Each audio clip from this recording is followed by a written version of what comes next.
Au nom du Père et du Fils et du Saint-Esprit, Amen. La paix de Jésus soit dans votre maison. J'espère que vous allez bien, que vous êtes dans la paix et la joie de Jésus. Amen. Il y a des moments de lecture de l'Évangile, du Saint-Évangile, qui sont des moments de gourmandise.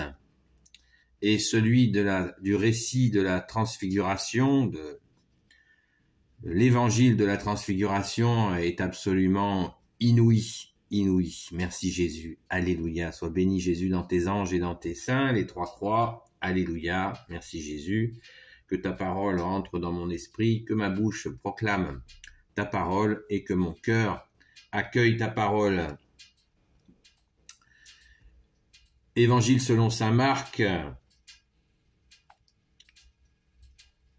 chapitre 9, verset 2. 6 jours après, Jésus prit avec lui Pierre, Jacques et Jean et les emmena à l'écart, seul sur une haute montagne. Là, devant eux, il fut transfiguré. 6 jours après, Jésus prit ses vêtements devinrent éclatants de lumière, d'une blancheur telle qu'aucun blanchisseur sur la terre ne peut blanchir. Waouh! De la sorte. Alors Élie leur apparut avec Moïse. Les deux étaient en conversation avec Jésus. Pierre prit la parole pour dire à Jésus, « Rabbi, cela tombe bien que nous soyons ici. Nous allons dresser 3 tentes, une pour toi, une pour Moïse et une pour Élie. » En réalité, ils ne savaient plus que dire car ils étaient effrayés. Une nuée survint alors qu'il les prit sous son ombre, et de la nuée se fit entendre une voix. « Celui-ci est mon fils, le bien-aimé, écoutez-le. » Et soudain, regardant autour d'eux, ils ne virent plus personne. Seul Jésus était avec eux. Comme ils descendaient de la montagne, Jésus leur ordonna de ne raconter à personne ce qu'ils avaient vu, jusqu'à ce que le Fils de l'homme soit ressuscité d'entre les morts. Ils respectèrent cet ordre, mais entre eux, ils se demandaient ce que c'était que ressusciter d'entre les morts. Alléluia, merci Jésus pour ta parole. Ce récit de la transfiguration sur le mont Tabor est absolument magnifique. C'est un pur bonheur et cela nous montre encore une fois la nature divine de Jésus. Il y a les miracles, bien sûr. Aucun prophète n'a fait des milliers de miracles comme Jésus.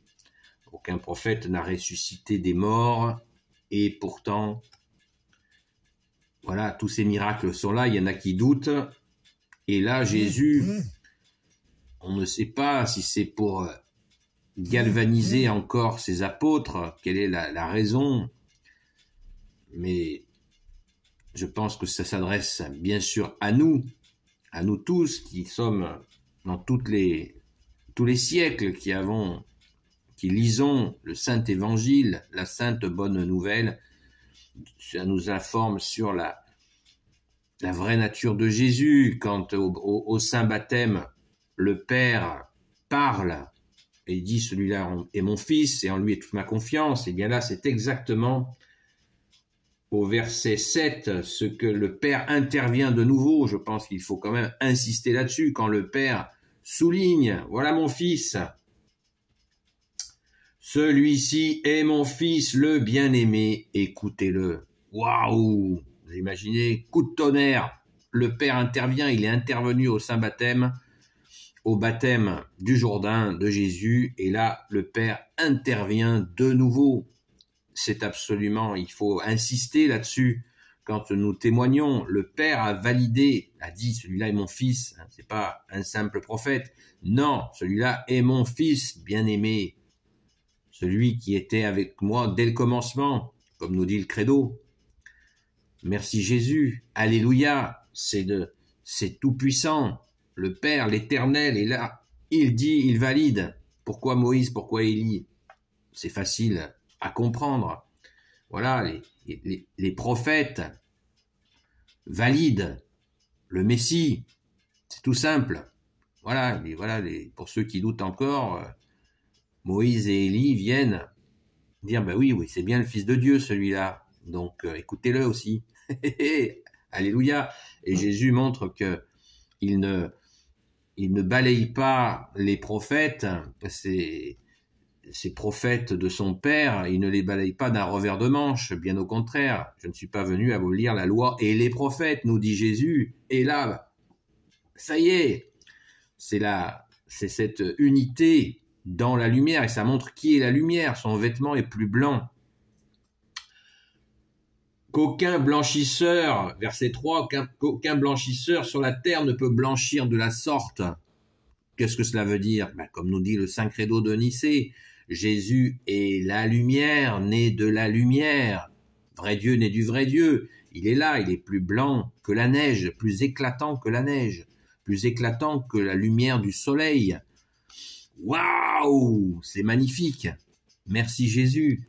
Merci d'être Dieu avec ton Père et l'Esprit Saint. Faut se réveiller là. C'est magnifique. La transfiguration est absolument incroyable.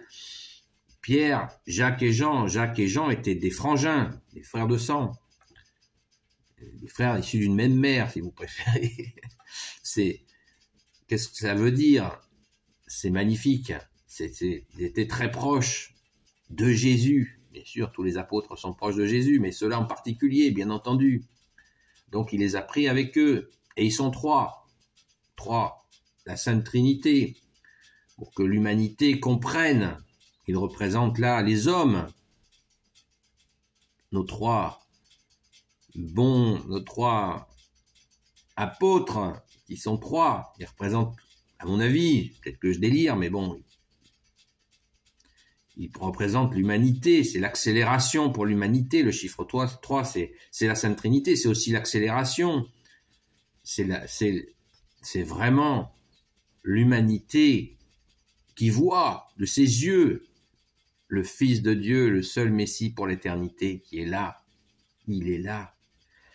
Vous vous rendez compte que ces trois apôtres ont vu Dieu, que tu es Jésus avec ton Père et l'Esprit Saint, et ils ont entendu la voix du Père, comme un tremblement de terre. Waouh, c'est absolument magnifique. Et immédiatement, Jésus leur demande de se taire. Ne dites rien de ce que vous avez vu jusqu'à ma résurrection. Très important. Après la résurrection, vous pourrez parler de la transfiguration, mais pas avant.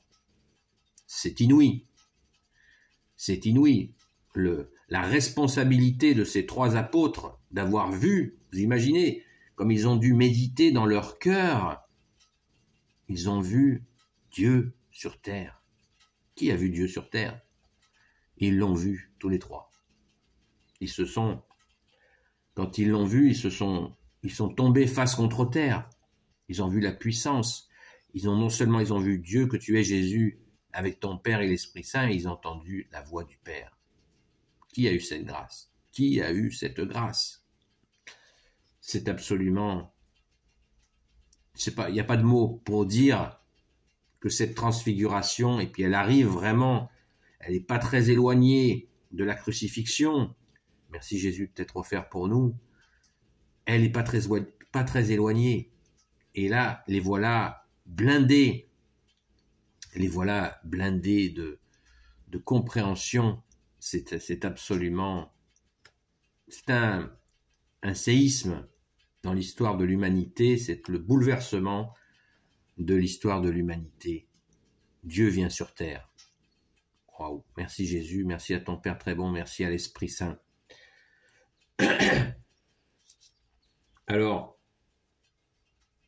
pour dire que les apôtres, ils étaient aussi souvent comme nous, un peu longs à la comprenette, puisque quand Jésus leur dit,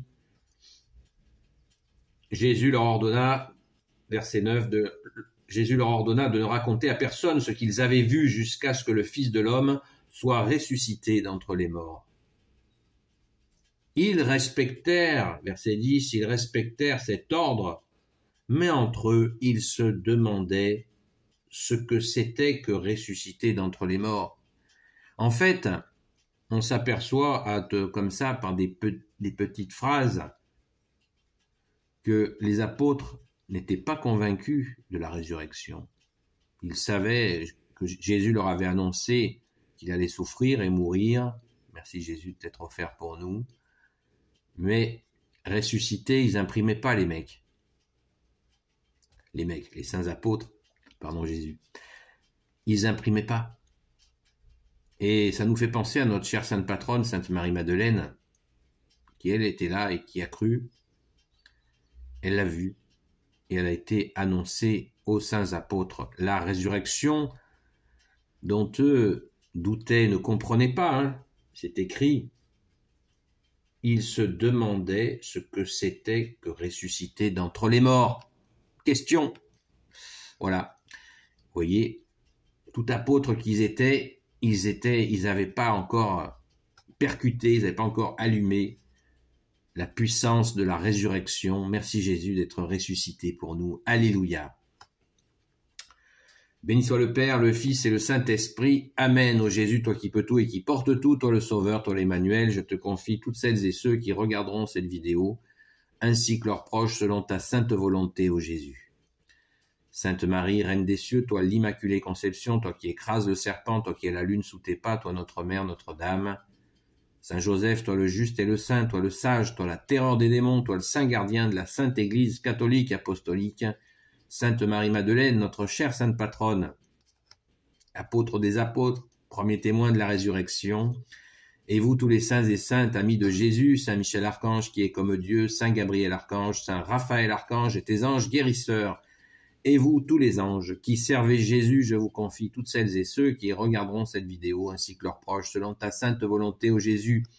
La paix de Jésus soit dans votre maison, et soyons dans la joie du ressuscité et du transfiguré. Amen. La paix de Jésus soit dans votre maison, et je vous dis à très vite. Gloire à toi, ô Jésus.